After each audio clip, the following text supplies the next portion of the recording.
Welcome to session 3. In this session, we're going to have a look at how we establish relationships, sovereign relationships with our clients and our prospects. So let's start by having a look at that kind of set of mini affirmations from the first session and just state clearly, my business, my rules. I choose my clients thoughtfully. I get to decide on who I'm going to work with. I set rates based on value. I establish clear boundaries. I design my own systems, and I protect my time and my energy.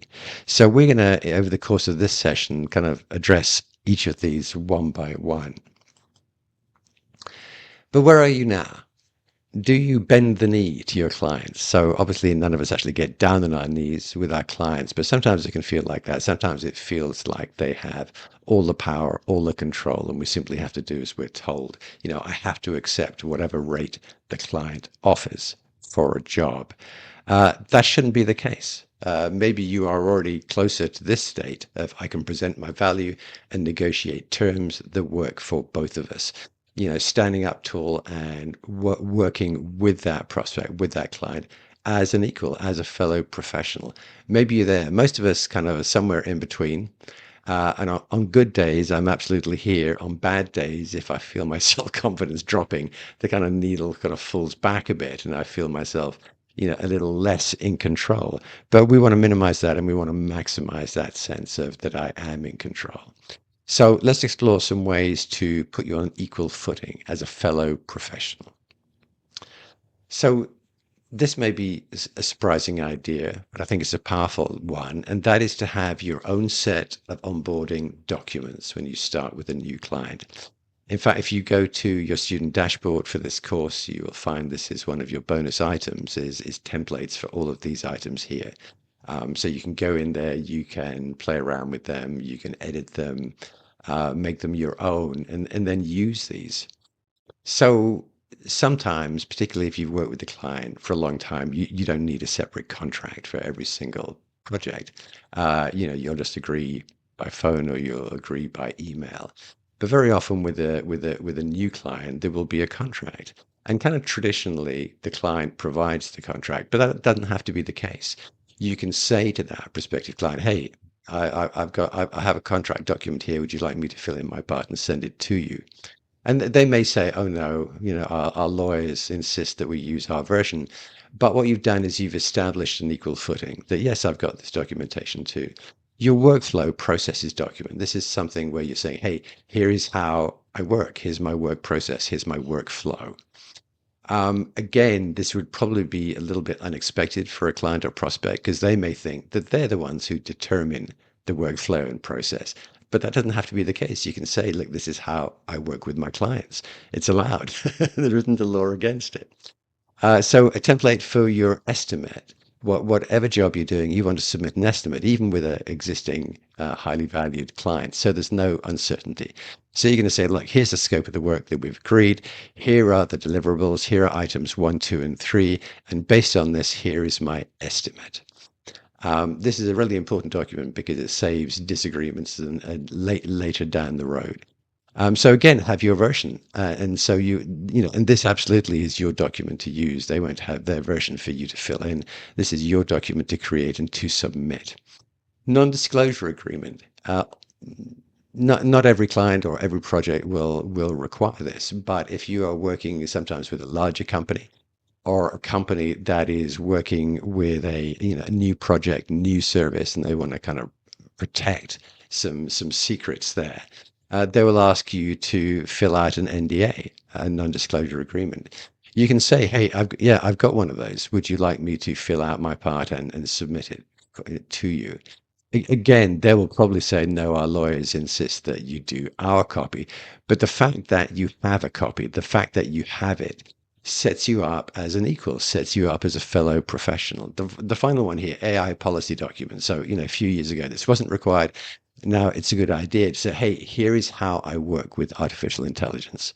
Here's what I use it for. Here's what I won't use it for. And you can actually make this a page on your website, or you can have it as a separate document that you submit. But again, what this says is that, hey, I'm ahead of the crowd. I've thought this through.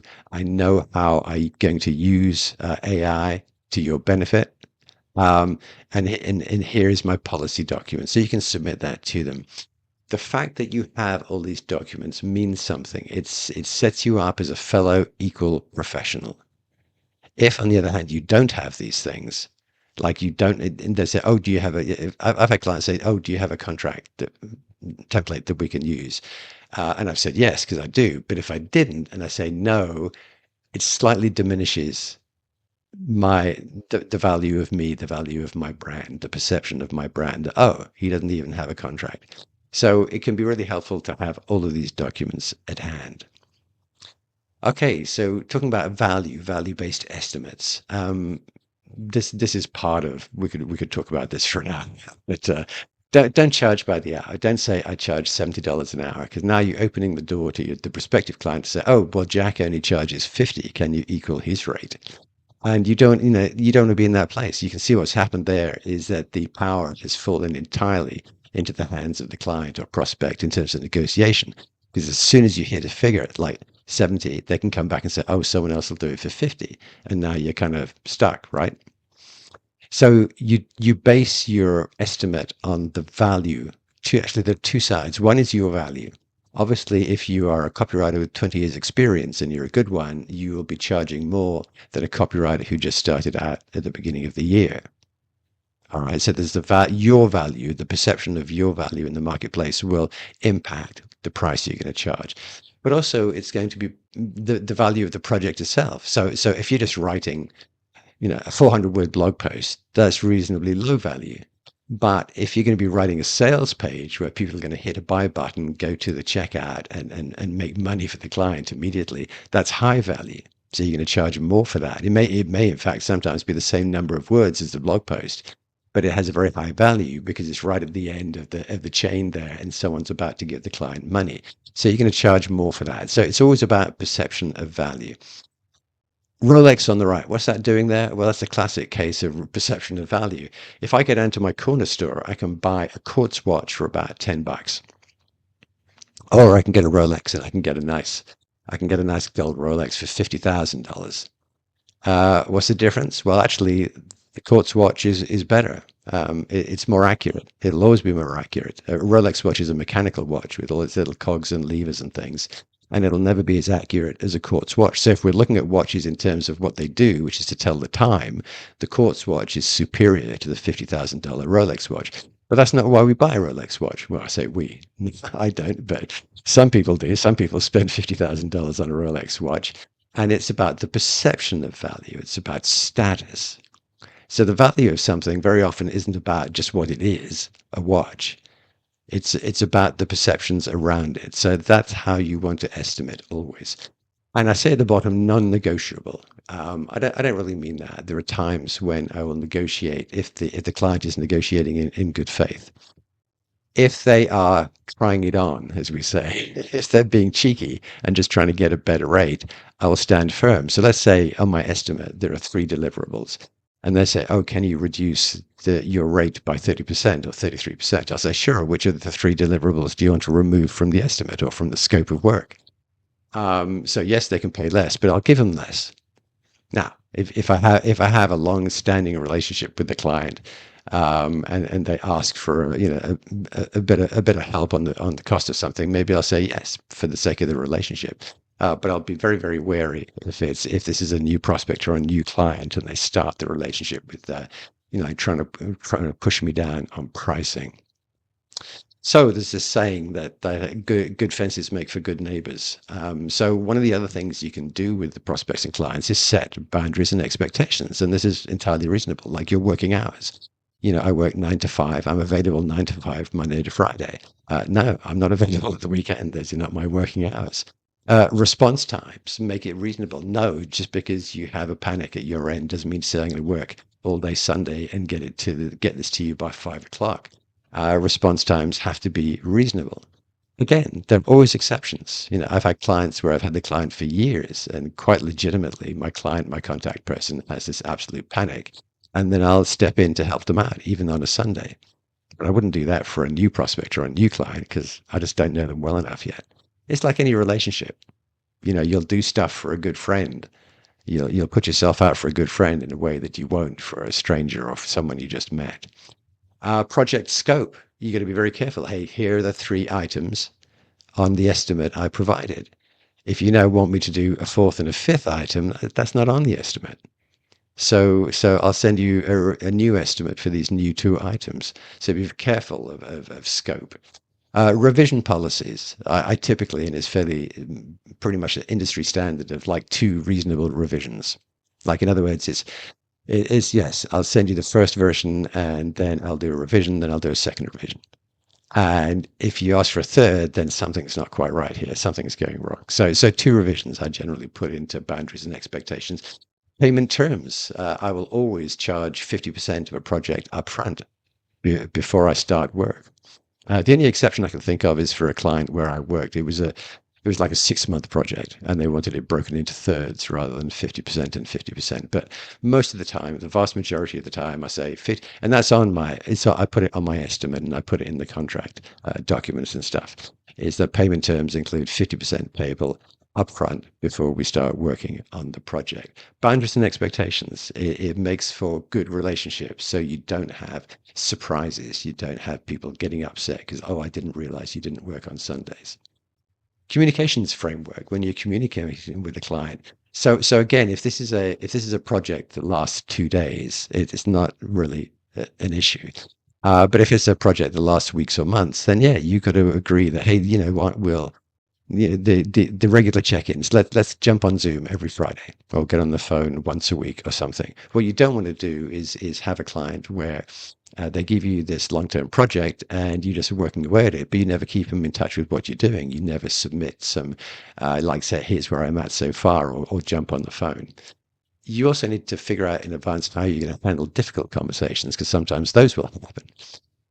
I definitely wouldn't be texting in response to difficult conversations. I don't like email because it's very easy to misunderstand people's particularly if emotions are a little bit high, it's very easy to misunderstand.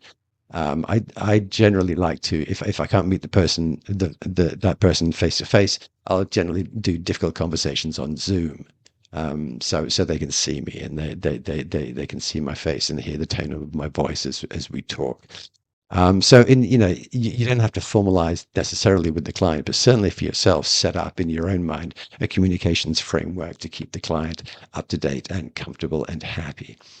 Warning signs about when your sovereign relationship is under threat.